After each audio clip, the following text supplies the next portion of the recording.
mulungi kubalala naye ate wange gunfudde ekitagasa ne wemba mu mwezi olunya ng'emmandu ebanja nga nnoonya kye naagiwa omwenge mulungi kubalala naye ate wange gunfudde ekitagasa ne wemba mu mwezi olunya ng'emmandu ebanja nga nnoonya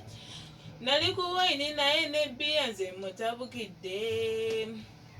obwekubo g'obufumbo kati agazibikidde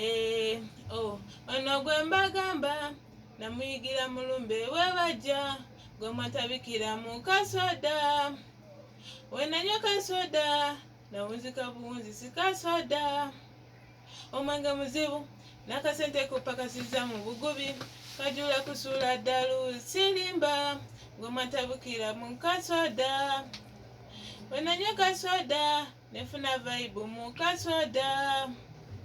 kati buli luvannyuma lwa ddakiika mbeera njuya ne kati kiki kineereza leka ngunywe wekiriba kituse ekiseera nja kupowa ndogokeera ntewe nti omwenge mulungi kubalala naye ate wange gunfudde ekitagasa ne wemba mu mwezi olunywe ng'emmandu ebanja nga nnoonya kye naagiwa omwenge mulungi kubalala naye ate wange gunfudde ekitagasa ne wemba mu mwezi olunywa ng'emmandu ebanja nga nnoonya kye naagiwa buli lwe ntamirira emmandu ebanja nabagambye dda buli anjagala yenna ntamize naye walagiye yagana namuwutanga naye nga njokya ebye